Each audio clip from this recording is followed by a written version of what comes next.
Aujourd'hui, je reçois Emilien. Il est dev Microsoft, il est ex-dev Windows Mobile. Ouais, ça a existé un jour. Il a été freelance. Il est l'un des co-organisateurs du MUG de Lyon. Il a fait plein de conférences, alors notamment sur DDD, CQRS, Event Sourcing. Il a co-créé Hack Your Job et Super Adept, et il a aussi écrit un livre sur le freelancing. Alors j'ai l'impression de décrire un palmarès de sportif, et le pire c'est que je pense que j'oublie même quelques éléments. En tout cas, ce qui est sûr, c'est qu'il a plein de choses à raconter, et ça, je vous propose de le découvrir maintenant.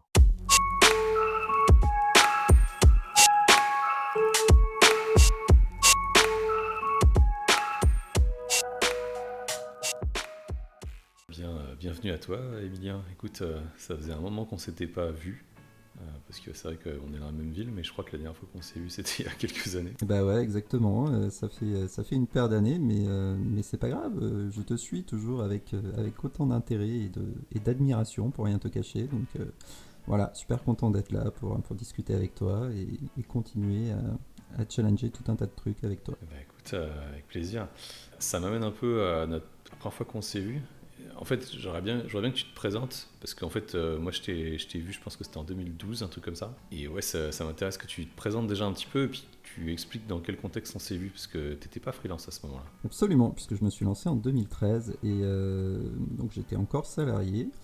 Moi, je suis arrivé dans le monde du travail en 2009. J'étais un dev passionné, comme beaucoup de gens sans doute qui écoutent ton podcast. Et en gros, je me demandais comment bien bosser. Et, et j'étais persuadé que tous les trucs qu'on voyait à droite à gauche, notamment les tests unitaires, tout ça, c'était un peu bullshit. Ça pouvait pas marcher dans la vraie vie, sauf quand on s'appelait Google. Et donc j'essayais de comprendre comment fallait faire, etc. Donc je bossais comme ça pendant 2 ans, 3 ans, jusqu'à ce que je me rende compte que, bah voilà, en bossant 15 heures par jour, en gros, j'arrivais à faire que de la merde. Et j'avais vraiment l'impression que c'était parce que, c'était pas moi le problème, quoi. Et comme j'arrivais pas à trouver de réponse, j'ai fini par aller dans des meet-ups, des user groups, où j'ai rencontré d'autres gens dont on reparlera sûrement, et en particulier donc Florent et Clément. Et là-dedans, notamment Florent, lui il était déjà en freelance, mais à la limite c'était pas tellement le sujet, c'est surtout que quand je leur ai parlé de ça, en quelques secondes ils m'ont apporté les réponses que je cherchais depuis des années, quoi. On dit bah non, bah en fait, inversion de dépendance, tout ça, si tu apprends ça, tu comprendras que le problème c'est pas les tests unitaires, c'est ton code. Et une fois que tu auras fait ça, tu auras déjà fait un grand saut en avant pour progresser. Et en gros, quand j'ai vu ce qu'ils ont pu m'apprendre en quelques secondes que je cherchais depuis des années, et que j'ai commencé à comprendre le gouffre d'incompétence dans lequel j'étais, je me suis posé les questions de comment progresser. Et pour le coup, le freelancing est apparu potentiellement comme une façon d'aller vers ça, puisque, à vrai dire, je ne cherchais pas vraiment à me lancer en freelance. Et d'ailleurs, c'est à peu près à ce moment-là qu'on s'est croisés. C'était au moment où j'étais en pleine réflexion, et toi, tu descendais de Paris. Et moi, j'étais en mode, en fait, j'aimerais juste pouvoir bosser comme un développeur qui veut apprendre des choses, qui est conscient qu'il y a plein de choses à apprendre, mais qui veut bosser au moins avec des gens ou dans des contextes où on va pouvoir se challenger en termes techniques, on va pouvoir justement, même si on ne sait pas faire des tests unitaires, ben, au moins on va essayer d'en mettre en place, au moins on est conscient de l'importance que ça a, et donc on va avancer là-dessus. Et du coup, alors, je saurais, bah si la toute première fois qu'on s'est vu, je pense que c'était justement pendant un meet-up, sans doute. Je crois Alors que je sais pas j'étais si tu te venu, rappelles lequel. j'étais venu au MUG, donc Exactement. MUG, Microsoft User Group, et je me rappelle plus c'était quoi le thème, mais il y avait un truc qui m'avait attiré, parce que moi là-bas, je suis pas, enfin, j'utilise pas les technos Microsoft, donc du coup, quand je suis venu, c'est qu'il y avait un thème, je sais pas, peut-être que c'était la testabilité, peut-être même que c'était le freelancing tout simplement. C'était sûrement un truc sur les tests, je pense, à l'époque, parce que du coup, moi, je me suis rapidement investi justement dans le mug quand j'ai vu à quel point ça pouvait être intéressant et passionnant pour les devs pour progresser. Et effectivement, du coup, on a commencé forcément à pousser les sujets qui nous intéressaient. Et du coup, en effet, on a dû parler de ça. Et je pense que le sujet du freelancing est peut-être venu ensuite. Et on t'a rapidement mis dans la boucle, évidemment, parce que on savait que c'était des sujets qui t'intéressaient aussi, et notamment justement bien au-delà de la qualité en fait technique de ce qu'on peut produire, mais aussi finalement comment est-ce qu'on s'épanouit dans son activité, quelles sont les alternatives quelque part au contrat de travail traditionnel, et notamment en tant que développeur. Et donc voilà, on savait que c'était des trucs qui te parlaient bien, c'est pour ça qu'on t'a rapidement mis dans la boucle, notamment en 2013, quand on a voulu lancer ce qu'on a appelé le Dev Lyon, qui doit, qui doit peut-être encore traîner sur quelques forums. Le site existe, Il y a plein de gens qui sont plus tout dedans. De toute façon, le groupe même, il n'existe plus vraiment en fait. Mais ouais, c'était. Exactement. Moi, j'essaie de reproduire un truc qu'on avait sur Paris qui était un groupement d'indep, et donc je m'étais dit, ça serait sympa qu'il y ait la même chose à Lyon. Exactement. Comment il s'appelait d'ailleurs le groupe à Paris? Zindep. Zindep, exactement. Z-I-N-D-E-P-S. Ouais. Et donc nous, sur la même idée, en fait, on s'était dit, bah tiens, on va... Donc moi, je savais que j'allais me lancer en 2013, Clément allait se lancer aussi, Florent était déjà lancé, et on s'est dit, bah voilà, ce serait cool de monter aussi un groupe sur Lyon, tech, de dev, qui veulent potentiellement s'entraider, se recommander des missions, apprendre à se connaître aussi, hein, tout simplement, voilà, passer des soirées ensemble, discuter, etc. Et voilà, et c'était une des premières communautés, finalement la première communauté de freelance à laquelle j'ai participé. Et c'était effectivement que le début d'une longue aventure. Et c'est vrai que maintenant, c'est beaucoup plus à la mode, les communautés de freelance, il y en a beaucoup. Ou alors c'est peut-être parce que je suis plus investi dans ce milieu-là et que j'ai l'impression d'en voir de partout. Mais voilà, en tout cas c'est un truc qui est un peu plus démocratisé d'être en freelance, et donc c'est un petit peu moins rare de trouver ce genre de collectif à droite à gauche. Et c'est une idée qui traîne depuis des années. Et donc, là, tu me dis ton déclic, c'était le fait de vouloir apprendre plus, et tu t'es dit, alors j'ai quand même un peu du mal encore à bien saisir ça, c'est-à-dire que il y a eu que ce truc d'apprendre plus, ou tu t'es dit, tiens, j'aurais plus de temps pour moi, je pourrais aller aux conférences, je pourrais organiser des meet-up, parce que c'est toi d'organiser donc. Ou bien il y avait quand même d'autres motivations qui sont arrivées par la suite. Alors, il y a clairement d'autres motivations qui sont arrivées par la suite, mais la motivation initiale, c'était vraiment apprendre à mieux travailler. Et en fait, quand j'ai fait le tour un peu des boîtes qui pouvaient me proposer des postes, il n'y en a aucune à qui les tests unitaires ou justement les user groups ou les conférences, ça parlait. Mais c'est plus par la suite, quand j'ai commencé à mettre un pied dans les user groups, que j'ai compris la puissance de la chose et l'intérêt d'aller à tout un tas de conférences et de lire les bouquins qu'on nous recommandait, etc. Mais c'est vraiment venu par la suite. Le déclic initial, ça a été... Alors pour tout te dire d'ailleurs, ça a été... un collègue de promo qui allait au Jug à Paris et qui m'a dit, écoute, moi je suis allé dans un user group machin, ils m'ont conseillé un bouquin qui s'appelle Clean Code, tu devrais le lire, tu verras, par rapport à tous les problèmes que tu m'expliques, ça va te clarifier plein de trucs. Et c'est ça vraiment qui a été le début. Et effectivement, notamment dans Clean Code, il parle des user groups et du fait d'aller discuter avec d'autres développeurs, etc. Et c'est pour ça, effectivement. D'ailleurs, à la base, je me suis dit, tiens, je vais lancer la communauté Microsoft de Lyon, jusqu'à ce que je vois qu'en fait, ça existait déjà. Donc, je suis tout simplement allé voir les gens qui hostaient ça pour proposer mon aide. Alors, moi, je sais que freelance, c'est une chose, et créer des boîtes, c'est une chose. Tu vois, c'est vraiment... je dis pas, évidemment tu crées une boîte quand tu es free, mais c'est un peu différent de quand tu commences à embaucher des gens, etc. C'est quoi le déclic qui fait qu'à un moment tu te dis, tiens, j'ai aussi envie de créer des boîtes, parce que voilà, ça, je l'ai pas encore dit, tu l'as pas encore dit, mais derrière tu as commencé à créer des trucs. Il y a au moins 3 boîtes que je vois sur ton LinkedIn, est-ce que tu peux nous en dire plus? Ouais, bien sûr. Du coup, effectivement, on s'est lancé en freelance, on a commencé à faire plein de trucs, on apprenait plein de trucs.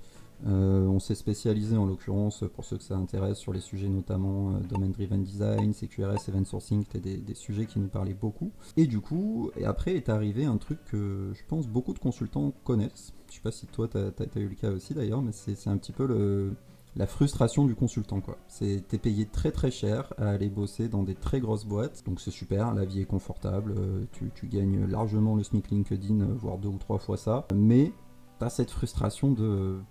Putain, c'est pas ma boîte, quoi. Et puis à la fin de la journée, j'ai toujours l'impression que j'ai servi à rien, parce que j'ai amené tout un tas de trucs, j'ai proposé des choses, machin, mais au final ce sera pas fait, ou alors ça va être fait dans un petit groupe de 5 personnes, puis en fait la boîte, vu que c'est un mastodonte, ça va continuer à broyer des gens à l'appel. Et du coup, la question qui moi m'intéressait à un moment donné, c'était comment avoir plus d'impact, quoi, finalement. Comment faire en sorte que justement ces méthodos, ces approches que j'essaye de défendre, comment prouver qu'elles ont du sens, mais pas je sais même pas si c'était prouvé à d'autres, hein, c'était aussi prouvé juste à moi-même, en fait. C'est-à-dire, ok, voilà, par exemple, on a souvent des discussions autour de, ouais, mais attends, moi je suis en start-up, je viens de lancer une boîte, tu comprends, les histoires de tests unitaires, machin, on sait pas trop si ça s'applique, le CQRS, c'est que quand j'ai des gros problèmes de charge, machin. Donc c'était un peu un challenge pour moi aussi de voir, ok, finalement, est-ce que moi je serais capable de progresser sur ces parties marketing, business, et justement aller chercher les problèmes qui sont peut-être trop éloignés aujourd'hui de moi, pour que je les comprenne et pour que je sois capable en fait de mieux me challenger sur ces sujets-là. in fine pour devenir encore un meilleur développeur, tu vois. En tout cas, c'était l'approche que j'avais à ce moment-là. Et effectivement, le tout premier des projets d'ailleurs qu'on a lancé, je sais même pas s'il est sur mon LinkedIn, je crois pas, mais c'était en 2015, donc assez peu de temps après finalement, tu vois, où c'était un projet dans le médical, parce que moi mes études venaient de là, à la base j'ai bossé dans le biomédical, et on a voulu lancer un projet pour aider des infirmières, bon, peu importe. Et en gros, je vais passer très vite dessus, mais ça s'est super bien passé d'un niveau technique.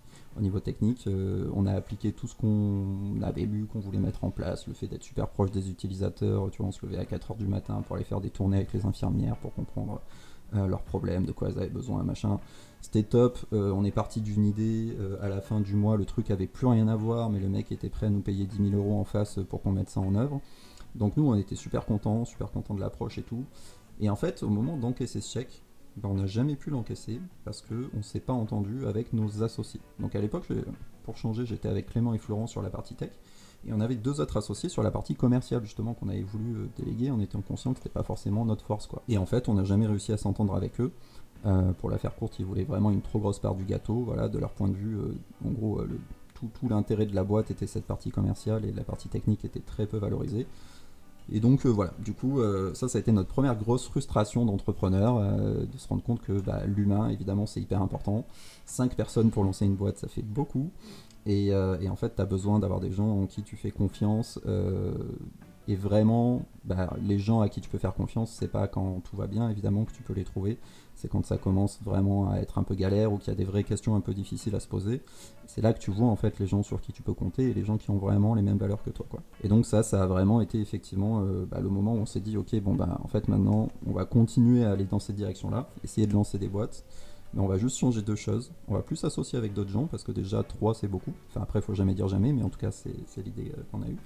Et puis du coup, pour compenser un peu ce côté-là, on va aller sur des sujets qu'on connaît. Et les sujets que nous on connaît, c'est le freelancing. Et il y a plein de gens qui nous posent des questions sur le freelancing. Et c'est là qu'est arrivée la boîte suivante, qui elle pour le coup doit apparaître sur mon LinkedIn, qui s'appelle Hack Your Job. Où on s'est dit finalement comment créer une sorte de Dev Lyon, mais en beaucoup plus accessible. Parce que l'idée de ce qu'on avait fait avec Dev Lyon en 2013, c'était un peu d'avoir justement des freelances expérimentés qui puissent apporter du réseau, qui puissent progresser ensemble, etc. Mais il n'y avait pas du tout cette idée potentiellement d'aider des nouveaux à se lancer ou de leur montrer un petit peu des façons de faire. Et dans Hack Your Job, il y avait cette idée-là. C'était vraiment même l'idée de base, c'était aider les salariés de la tech à devenir freelance, à condition qu'ils le souhaitent évidemment, avec un principe de mentoring. Et comme tout bon start-upper, on savait pas du tout ce qu'on allait faire comme produit, on n'était même pas sûr qu'il y avait un problème, mais on s'est dit qu'on allait essayer de faire un truc. Et c'est ce qu'on a lancé voilà, à l'époque Hack Your Job, et effectivement on a accompagné plusieurs dizaines de personnes là-dessus. Et donc après, les deux autres boîtes, parce qu'il y a donc Kickbanking, si je dis pas de conneries, et Super Indep, ça c'est la boîte aujourd'hui, je crois même qu'elle a levé des fonds, si je dis pas de bêtises, hein, tu me corriges. En gros c'est ça, mais je vais te corriger juste après. D'accord. Donc ça fait 3 boîtes, les 3 sont encore actives, il n'y en a que 2 qui sont actives, parce que il me semblait que Kickbanking c'était plus le cas, enfin dis-moi un peu plus, parce que j'ai un peu perdu là. Alors en fait c'est simple, c'est que Kickbanking c'est Super Indep. En fait vu qu'on avait déjà une SaaS, on a juste fait un pivot et on a acheté une marque Super Indep qu'on a déposée. On l'a brandé et effectivement tout le monde nous connaît sur le nom de Super Indep, mais sur nos factures il y a bien écrit Kickbanking, c'est le nom de la SAS qui est derrière. Et entre temps, ce qui s'est passé aussi, c'est que Hack Your Job, comme on a accompagné tout un tas de gens, c'était un modèle un petit peu qui est beaucoup à la mode aussi maintenant d'ailleurs, mais qui l'était beaucoup moins à l'époque, qui consistait en gros à vendre de la formation, du mentoring à la communauté qu'on avait fédérée autour de nous, quoi. Et donc nous on proposait des abonnements à 100 € par mois pour mentorer sur le sujet du freelancing, comment te lancer, comment progresser, etc. Et ça a très bien marché, on a accompagné des dizaines de personnes, sauf que justement au bout de quelques mois on s'est dit mais du coup est-ce qu'on a envie de faire ça? Est-ce qu'on a envie de devenir des coachs de freelance? Et du coup ça nous éloignait pas mal des sujets qui nous passionnaient, qui étaient plus la tech, le freelance. Alors le freelancing en soi on restait dedans, mais on devenait vraiment plus des coachs et en fait on s'est dit non, on n'a pas vraiment envie de partir dans cette direction là, on a plus envie de trouver un outil qui va faciliter la vie des indeps, quoi. Et donc ce Hack Your Job, en vérité on l'a gardé, la société existe toujours, et notamment parce qu'on avait fait l'effort d'en faire un organisme de formation. C'est toujours un gros sujet pour les freelances, de pouvoir trouver des organismes de formation qui leur prennent pas un rein à chaque fois qu'ils veulent faire une formation. Et du coup, on l'a laissé en activité, elle est toujours en activité, on a même fait rentrer d'autres associés, d'autres freelances qui sont venus renforcer cette structure. Aujourd'hui, on est 6 associés. Et on continue, alors il n'y a pas une grosse activité, hein, mais quand on a besoin de faire des formations, du coup on les passe sur ActureJob et on propose à des freelances qui le souhaitent de les porter pour avoir des formations qui vont du coup être éligibles pour avoir des remboursements de la part des OPCO. Et puis on a aussi créé une association du coup, ActureJob Communauté, on l'a appelée, où là on a complètement lâché les rênes en disant voilà, tout ce qu'on faisait, la viande du mentoring, machin, les gars, on va pas vous mentir, en fait, il n'y a pas de modèle économique derrière ça. donc si vous voulez en faire quelque chose, lâchez-vous, mais voyez ça plutôt comme une asso, ça a beaucoup plus de sens. Et ça a continué à grossir de la même façon sans nous. Nous, on est resté dans l'assaut, mais on n'avait plus du tout les rênes, et ça a continué à grossir. Et ça existe toujours, et ça accompagne encore des dizaines de personnes sur Lyon, donc ça, c'est super cool aussi. Et la suite, en effet, en 2018, ça a été de pouvoir se dire, ok, du coup, si on veut créer un produit pour aider les techs, les freelances notamment, qu'est-ce qu'on a vu comme douleur vraiment pour les freelances. Nous on a cette chance incroyable dans l'IT, c'est qu'on trouve facilement des missions, et en plus Malte avait déjà plus ou moins réglé le problème de trouver des missions, en tout cas en quelques clics pour des freelances. Et par contre la grosse douleur suivante qu'on a vue, c'était l'administratif, quoi. C'est vraiment le truc qui piquait, peu importe le statut, peu importe l'expérience. Et nous justement en plus on est arrivé dans ces périodes, tu vois, moi je me suis lancé en 2013, Florent en 2011 et Clément en 2013 aussi. Et donc là, quand on arrivait en 2016, 2017, on commençait à voir justement les surprises qu'au début tu ignores et que tu sais pas que tu auras. Et voilà. Et après 2-3 ans d'activité où tu reçois des petites surprises de l'URSSAF, des impôts. Moi, c'était de la CIPAV en l'occurrence, mais voilà. Moi, je me rappelle d'une surprise, je sais plus quelle année, où tout à coup je reçois un truc, ça s'appelle la CC. Attends, il y avait 2 C au début, c'est sûr. Et c'est une facture genre 6000 balles. Je sais pas ce que c'est, je comprends pas, je me dis putain, je suis pas à jour, donc j'appelle mon comptable il cherche, puis en fait il me dit non mais en fait vous n'êtes pas éligible parce que c'est que les boîtes au-dessus de tant d'employés ou tant de chiffre d'affaires. Ok. Mais ce genre de petit mail, de courrier postal, quand tu le reçois dans ta boîte, tu fais ok, qu'est-ce que je fais là? Parce que c'est un peu hyper flippant. anxiogène. C'est hyper anxiogène, et la base, si tu veux, du pain que nous on a voulu lever, c'est ça, c'est supprimer ces courriers que tu reçois qui te dépriment, qui te donnent juste envie de tout arrêter et de retourner te planquer dans une grande boîte, quoi. Parce que les courriers quand ils arrivent, c'est rarement 200 balles. Hein. C'est Exactement. toujours des grosses sommes. Exactement, et du coup on s'est dit ok, comment on peut supprimer ce pain-là. En fait on pourrait essayer d'aller chercher l'info à la source. Et c'est pour ça que l'idée de base de ce qui s'appelait King Banking à la base, ça a été de dire ok, en fait si on allait scraper la data directement au niveau de l'URSSAF, directement au niveau des impôts, on pourrait intégrer, analyser tout ça et donner de l'info en temps réel aux freelances pour pouvoir leur dire attention, tu vas payer tant, tu devrais payer tant, tiens c'est bizarre, t'as pas payé tant, t'aurais dû. Voilà, pour être sûr justement que tu reçoives jamais ce genre de de mauvaises nouvelles. Comme tu le dis, en général, on s'attend à ce que les comptables s'occupent de ça, mais voilà, tous ceux qui ont eu des comptables savent que en général, ils sont plus en réaction en tout cas qu'en anticipation au mieux, et que la plupart du temps, c'est quand même à toi de d'appeler l'URSSAF, d'appeler les impôts, etc. Bon, ça dépend toujours des comptables, mais ouais, je suis d'accord que Clairement. c'est un truc. Et d'ailleurs, Clément, je crois qu'il faisait sa compta tout seul. Lui, il n'avait pas de comptable d'ailleurs. Clément et Florent ont fait leur compta tout seuls parce que Ouais. c'est des dingos. Mais non, mais parce que voilà, ils sont hyper carrés. Et justement, Florent avait même commencé un outil de ce qui aurait pu devenir en fait ce qui est aujourd'hui Indie, hein, très clairement. Et d'ailleurs, on s'est posé la question aussi à ce moment-là de pousser, de développer cet outil-là qu'il avait commencé à faire, qui lui permet, lui, en tant qu'indépendant, profession libérale, de faire sa comptabilité tout seul. Mais c'est sûr que t'as pas tout le comté, conseil, etc. Mais eux, ouais, ont fait leur compta tout seul, donc ils sont hyper calés, hyper carrés sur ces sujets-là. Et puis, après, l'idée, c'est qu'on a fait ce fameux pivot super indep début 2021, où effectivement, après, on est allé chercher des fonds, etc. Donc là, tout simplement, parce qu'après, on est devenu beaucoup plus focus. On a trouvé un market fit au niveau des auto-entrepreneurs, pour 2 raisons. La première, c'est que la plupart du temps, ils n'ont pas de comptable. Et la deuxième raison, c'est qu'en 2018, il y a eu le doublement du plafond, qui a fait complètement exploser en fait ce statut, qui l'a rendu accessible à beaucoup plus de gens et surtout qui l'a rendu intéressant dans beaucoup plus de cas. Ce qui fait qu'aujourd'hui, en fait, plus de la moitié des freelances en France, comme tu dois le savoir, sont des auto-entrepreneurs. Donc forcément, ça change tout. Ouais. Et aujourd'hui, ils ont vraiment besoin d'avoir des outils, de l'accompagnement. Et c'est pour ça qu'on s'est focus là-dessus avec Super Indep.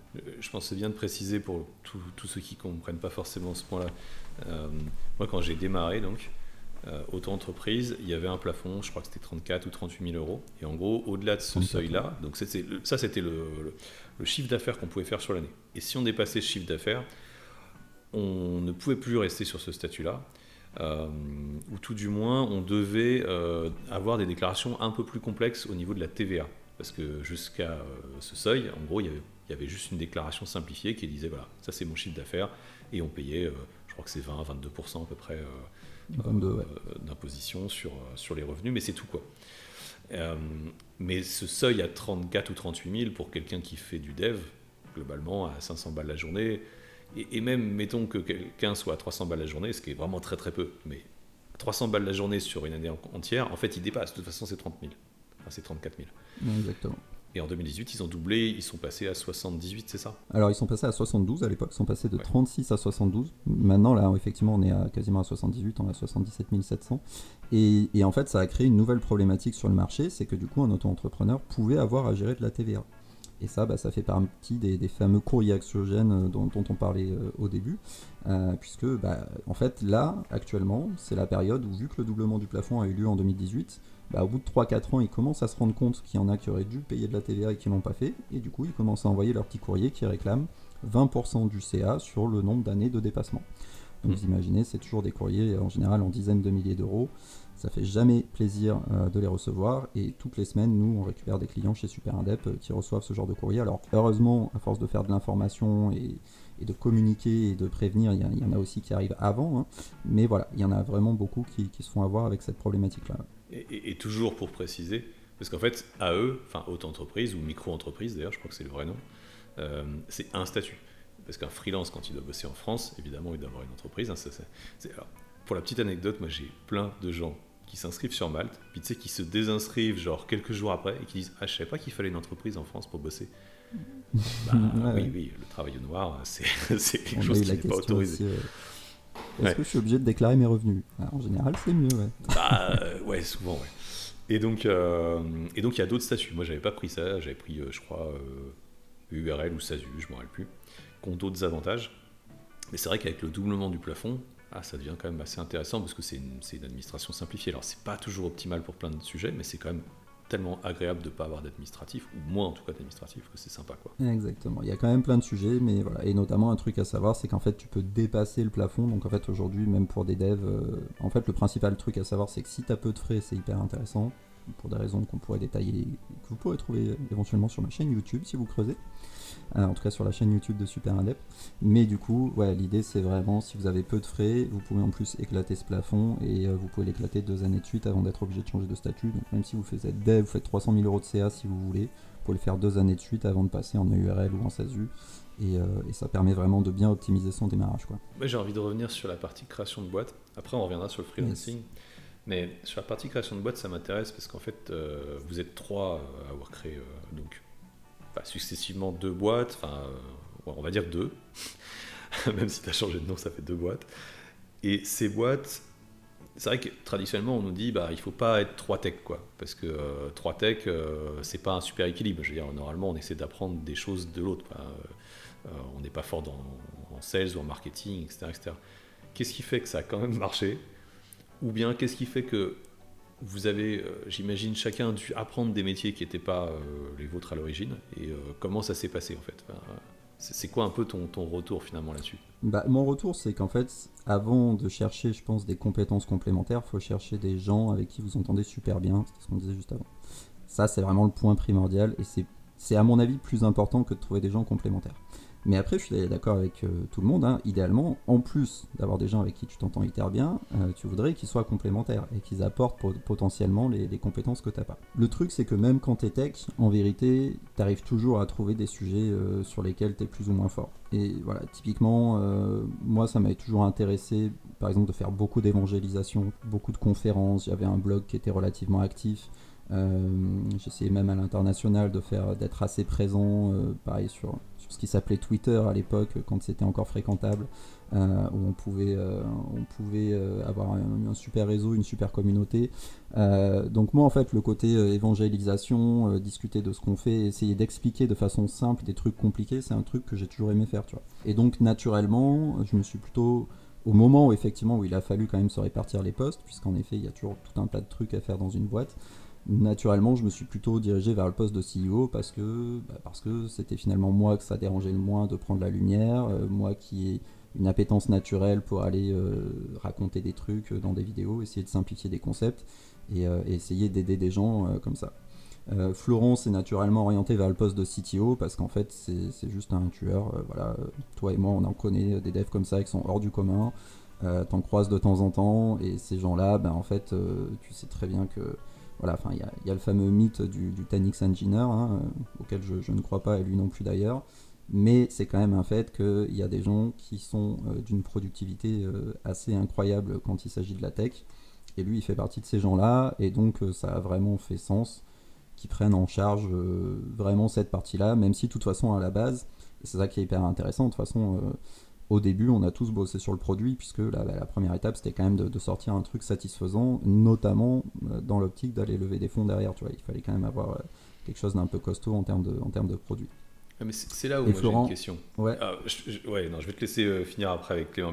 Ouais, bah après, de toute façon, il reste plus que Clément, et lui, c'était plutôt sur les sujets financiers, voilà, qu'il était hyper à l'aise. Il a toujours jonglé avec Excel, voilà, sans aucun souci. C'est un truc qu'il aime bien, et donc c'est plutôt ce côté financier, opérationnel qu'il a pris en main. Et aujourd'hui, c'est ça qui fait qu'on est effectivement assez consistant et qu'on arrive à aborder tous les sujets de l'entreprise. Mais j'imagine en effet que ta question est liée à comment on convainc des investisseurs de ça. Alors, c'est vrai, ça ce sera aussi une de mes questions, mais j'en avais une juste avant parce que tu as dit, au début, bah, la priorité c'était de faire le produit, donc on s'y est quand même mis à trois. Moi, je sais très bien les défauts qu'on a en tant que tech. Voilà. On a du mal à savoir s'arrêter. C'est-à-dire qu'on a toujours. Ouais, Le produit, il est jamais parfait, quoi. Là, c'est la c'est version clair, alpha, puis après, c'est la version bêta, mais après, c'est bêta 1, bêta 2, tu vois ce que je veux dire.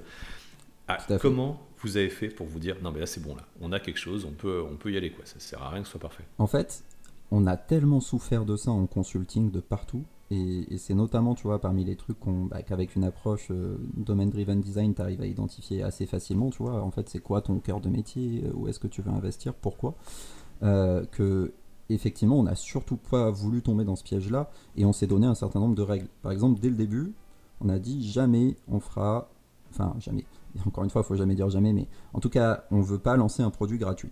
On veut lancer un produit payant, et tant qu'on n'a pas des gens qui payent pour ce qu'on fait, ça sert à rien de se dire qu'on a trouvé un market fit. Ça, c'était le premier point. Et le deuxième point, c'est que pour le coup, justement, on est parti en mode il faut itérer rapidement et pas du tout en mode qualitatif. Donc là, on est vraiment parti en mode startup, crado, qui fait pas du tout du CQRS et de l'event sourcing, qui fait des bons gros trucs qui se construisent en 2 jours, qu'on peut balancer en prod, mais au moins, si on a un client qui paye pour ça, derrière, on peut se poser la question de faire un truc robuste. Et donc, pour te donner une idée, en 2018, notre premier MVP, qui était sorti en septembre, c'était en gros une page web où tu pouvais te loguer, et derrière, tu avais une feuille Excel, un Google Sheet en ligne qui était dans un iframe. Et notre MVP, en gros, c'était ça. Tu pouvais même pas payer en ligne, tu pouvais pas, voilà, tu pouvais juste te loguer, rentrer tes infos, et nous, on avait après configuré les sheets pour que ça te ressorte de l'information pertinente par rapport à ta situation. Et tout le reste du boulot était fait à la main. Donc voilà, du coup, même en tant que texte, comme je te dis, on avait tellement souffert de ça dans différentes boîtes du côté, tu vois, perfectionniste, on sort jamais le produit, on n'écoute pas les clients, que là, on a fait l'extrême inverse. Et vraiment, tu vois, quand on a lancé le truc, on ne ciblait pas du tout les auto-entrepreneurs, on ne pensait pas du tout qu'un jour on ferait des déclarations de TVA, et juste on a écouté les clients, on a regardé de quoi ils avaient besoin, on a regardé les gens qui arrivaient, et voilà. À la base, on ciblait les EURL. Et quand tu lances un MVP qui cible les EURL, mais qu'en fait la moitié de tes inscrits c'est des auto-entrepreneurs, au bout d'un mois, alors même si à l'époque, tu vois, c'était anecdotique, tu vois, on avait genre 20 inscrits, mais forcément tu te dis, ok, on a forcément raté un truc dans notre analyse, qu'est-ce qu'ils foutent là, pourquoi ils viennent? Et là, tout de suite, on a eu, ah ouais, il y a une nouvelle loi, machin, sur la TVA, on est en galère, les comptables veulent pas nous aider, est-ce que vous pouvez le faire? Bref. Donc c'est vraiment comme ça qu'on a avancé, et en effet, on a réussi à sortir de ce biais-là, je pense grâce à l'expérience qu'on avait en tant que consultant. Moi, j'adore ce que tu dis parce que il y a plusieurs leçons, honnêtement, pour créer du produit. La première, c'est finalement d'abord de tester un truc qui fonctionne et qui a de la valeur, sans aller forcément créer une usine à gaz, un machin hyper joli, etc. Là, tu me parles d'un fichier Excel. En vrai, c'est super bien, quoi. À partir du moment où ça touche les bonnes personnes. Et deux, c'est l'analyse. C'est-à-dire que je me contente pas d'avoir mon truc, mon plan, et finalement, j'écoute pas du tout comment réagit le marché. Je dis, voilà, on a fait tout de suite un petit bilan et on a vu que en fait, la moitié de nos utilisateurs, c'était ça. Donc, en vrai, il fallait qu'on change. Donc moi j'aime bien ces deux trucs-là, quoi. C'est hyper clé, quoi. Ouais, Voilà, après, comme tout entrepreneur, on est hyper têtu, hein. On a mis 2 bien ans à sûr. faire notre pivot, hein. Alors même que dès le début, on a des auto-entrepreneurs qui se sont inscrits. Mais voilà, et ce qui a fait d'ailleurs qu'on a fait le pivot, c'est que bon, on avait bien senti quand même qu'il y avait un truc à ce niveau-là. Mais un jour, on a carrément des comptables, un très gros cabinet d'experts comptables qui gèrent la plupart des freelances en France, ou en tout cas que c'est vraiment dans leur cœur de cible, qui nous ont dit, écoutez, ce que vous faites c'est top, mais surtout pour les auto-entrepreneurs, si vous vous concentrez sur eux, on vous envoie tous nos leads. On fait, bon bah ok. Et c'est vraiment ça qui a été le déclic. Et on a commencé à rebrander, à rebosser le truc en se disant on va déjà être hyper focus sur ce marché-là. Et de toute façon, ça avait du sens parce qu'on voyait bien qu'on était en train de faire 2 produits, qu'on avait des questions complètement différentes et que, accessoirement, d'un point de vue marketing, c'était beaucoup plus difficile d'expliquer notre plus-value à quelqu'un qui n'était pas en auto-entreprise.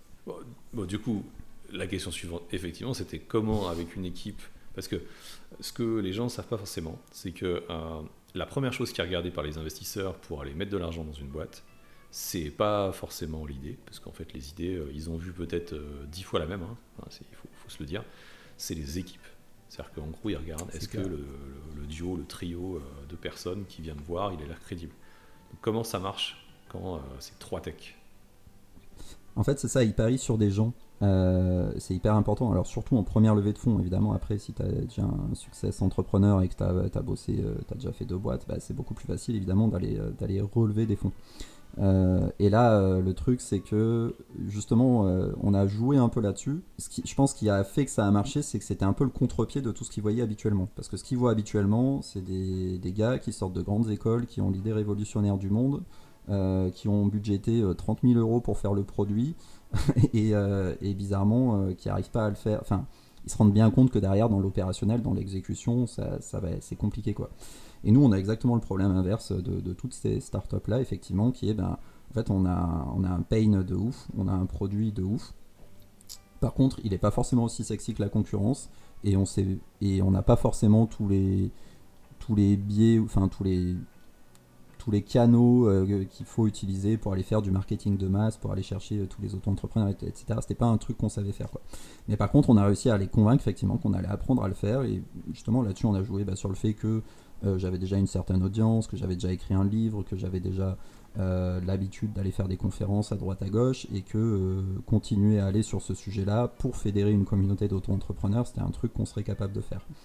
Donc c'est vraiment là-dessus qu'on a insisté, plus le fait, parce que bon, effectivement ils regardent l'équipe, mais ils regardent quand même un petit peu ce que tu as réussi à faire aussi. Et donc quand ils ont vu qu'on avait nos 10 cas de MRR en 6 mois, ils se sont dit ok, ils ont réussi à faire un truc qui a priori marche, ils commencent à le passer à l'échelle, et donc il y a un truc qui peut avancer, quoi. C'était quand la levée d'ailleurs? C'était il y a combien de temps? C'était début 2022. Ok. 3. Non, c'est début 2023, excuse-moi, c'est ça, je vais y arriver. Ok. Ça. Parce qu'en fait, fin 2021, on s'est rebrandé. 2022, en gros, on a bossé que tous les 3, mais full time pour que ça commence à ressembler à quelque chose. Et voilà. Et on a commencé à recruter d'ailleurs en 2022. Nous, on se payait pas, hein, c'était juste avec ce qu'on gagnait en freelance, ce qu'on avait gagné en freelance à côté, qu'on s'est financé. Et on a commencé à recruter 2-3 personnes. Et en 2023, du coup, pour continuer à recruter, on avait besoin en effet de cette levée. Et dans un contexte difficile, hein, ce que tout le monde ne sait pas forcément, c'est que c'est pas un contexte favorable en ce moment pour les levées, donc franchement félicitations, quoi. Mais merci. Je vais revenir sur le freelancing. Tu as parlé du bouquin, alors justement je l'ai là, encore. Je mettrai les références. Il est très beau grâce à Comic Strip. Ouais, ça se reconnaît assez vite le dessin, effectivement, j'adore leur dessin. Donc ça c'est en 2019 je crois. Les 2 boîtes, pardon, donc Hack Your Job et Super Indep, c'est autour du freelancing. Bon, je pense que ça va sans dire que globalement tu es assez convaincu de en tout cas l'intérêt pour les individus, mais toi tu vois ça comment, l'évolution du freelancing justement? C'est quoi un peu ton... Je ne vais pas te demander de faire ton Nostradamus, mais tu vois ça comment dans les prochaines années? Alors, avant de répondre à cette question, effectivement, je pense que c'est juste ça a tellement impacté ma vie, dans le bon sens du terme, que vraiment ça a été l'idée de base de dire, et je pense que ça se reconnaît sur tout le parcours, ok, comment je peux aider d'autres gens à faire ça, parce que juste, quand c'est choisi, et que c'est assumé, et que c'est vécu pleinement, c'est un truc de dingue en fait, tu doubles ou tu triples ton salaire en bossant beaucoup moins. t'as du temps pour ta famille, t'as du temps pour tes hobbies, c'est une dinguerie quoi. Et donc, du coup, effectivement, je me disais, mais pourquoi tout le monde fait pas ça? Je comprends pas. Et donc, alors maintenant je comprends, en fait, il y a tout un tas de bonnes raisons aussi pour ne pas le faire. Mais en tout cas, c'est vraiment un truc qui a changé ma vie. Donc d'abord professionnellement, mais évidemment très rapidement, ça s'est aussi ressenti sur ma vie perso. Évidemment, c'est toujours plus facile d'être riche et en bonne santé que. Mais même au-delà de ça, tu vois, tu avais le côté pro. Enfin, j'étais hyper fier de ce que je faisais. Je pouvais progresser, je pouvais aller à des conférences, discuter avec des pointures de mon domaine et pas me sentir con. Et ça, c'était vraiment, tu vois, si on revient vraiment au tout premier truc de base où vraiment je me sentais comme une merde qui avait absolument rien compris en 3 ans de dev, et ben 10 ans plus tard, voilà, je pouvais discuter dans des conférences internationales avec des mecs qui étaient des références sur leur sujet, en comprenant ce qui se racontait. Et tout ça parce que à un moment donné, j'ai fait ce choix de me lancer. Et donc voilà, c'est pour ça vraiment que je me suis dit, ok, ça a eu un tel impact en fait sur ma vie que ça doit forcément, ça peut avoir le même impact sur la vie d'autres gens. Et ça, c'est un truc qu'on a vu et qu'on a validé avec Job. Et donc c'est pour ça que derrière, on s'est posé la question, ok, comment est-ce qu'on peut impacter ça et comment est-ce qu'on peut aider des gens à vivre ça sereinement. Mais évidemment, et on le voit, hein, forcément, t'as tout un. Donc ça commence évidemment à se structurer. Il y a de plus en plus de boîtes autour du freelancing, évidemment. Et il y a aussi tout un tas d'acteurs qui essayent d'en abuser, et notamment en essayant de détourner le droit du travail. Et effectivement, il y a une très bonne raison, par exemple, pour ne pas te mettre en freelance, c'est si quand tu es en freelance, derrière, tu n'as pas la main sur ton prix. Tu vois, si tu peux pas choisir le prix auquel tu te vends, en fait, à quoi bon être freelance? Enfin, au final, tu es toujours. Je veux dire, c'est quand même ton outil principal. C'est le principal intérêt normalement, c'est que tu peux progresser, ton produit c'est toi, tu peux te valoriser, tu peux faire en sorte de valoir plus. S'il y a quelqu'un en fait qui est là qui dit non non, toi tu te vends tel prix, bon, c'est fini, ça perd énormément d'intérêt tout d'un coup quoi. Ouais. Souvent, comment dire, on appelle ça le lien de subordination. À partir du moment où il y a quelqu'un qui peut décider de où tu travailles, à quel prix, quand est-ce que tu prends ton temps libre, parce que c'est pas des congés quand t'es free, c'est qu'il y a un lien de subordination assez fort et donc ça sent un peu le truc bizarre quoi. Exactement. Mais globalement ce qu'on voit c'est que, et notamment, alors on dit tout le temps la nouvelle génération, mais moi j'ai l'impression qu'on dit ça quand moi-même j'étais la nouvelle génération et du coup qu'on continue à dire ça, donc c'est pour ça. J'en prends plein la tête parce que je suis une génération je sais pas quoi là et donc je fais voilà. Non mais les gars, il n'y a pas que les fossiles aussi ils pensent comme vous hein. C'est ça, c'est exactement ça. C'est pas parce qu'on est né avant l'an 2000 qu'on pense différemment. Et effectivement, en fait, personne aimait aller se faire chier dans des grands groupes, etc. Et surtout, et d'ailleurs j'en parle dans le bouquin, je pense qu'un des trucs qui a pas mal changé, c'est la notion de sécurité, qui effectivement sans doute, post-seconde guerre mondiale était un gros sujet. La sécurité de l'emploi, la sécurité de la santé, etc. Être sûr que donner de la pérennité, pouvoir voir loin. Et ça, c'est un truc, on commence à avoir quand même soigné un peu ces blessures-là, et on commence à prendre confiance, et on commence à avoir envie de dire, finalement, moi, je veux bien être payé 2 fois plus. Je veux bien ne pas avoir cette sécurité si ça veut dire que je suis payé 2 fois plus. Et il y a de plus en plus de gens qui pensent ça, qui vont dans cette direction-là, et qui sont très à l'aise avec ça.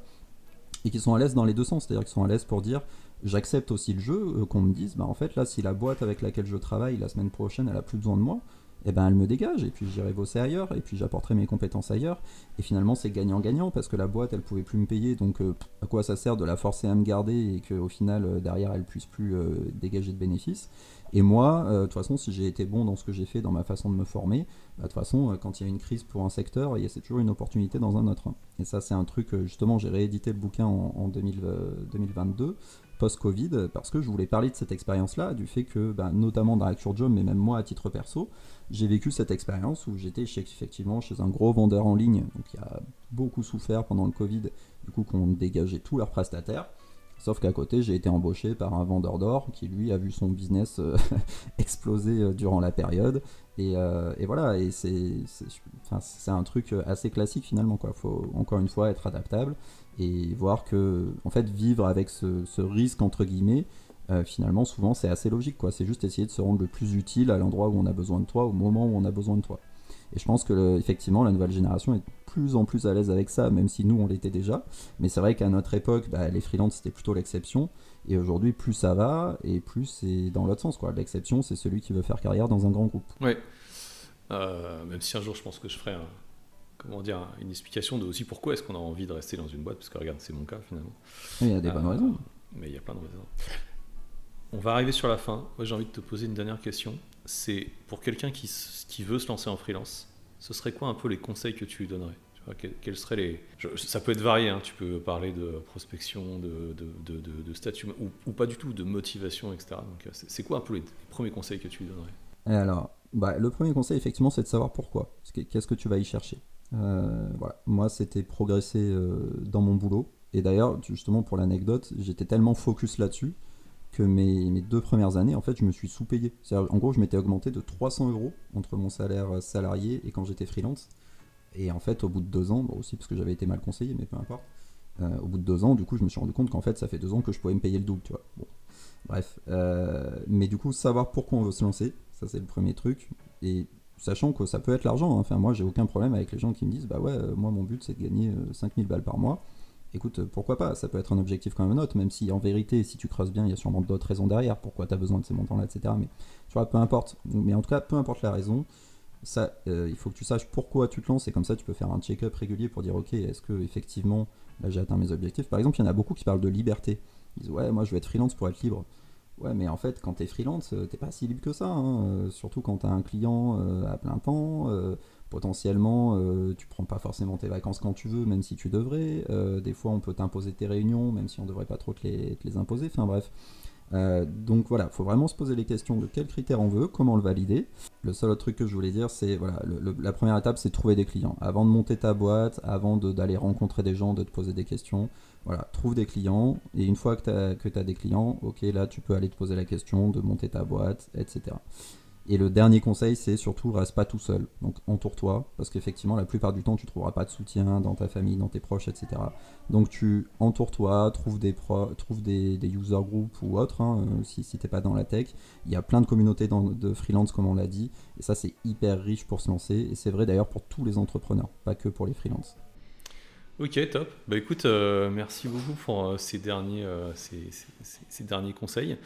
En tout cas, je mettrai un peu les différents liens où on peut retrouver tout ce qu'on vient de dire, c'est-à-dire bah, déjà la référence du livre. Je ne sais pas si il est sur Amazon, etc. Mais je mettrai ça.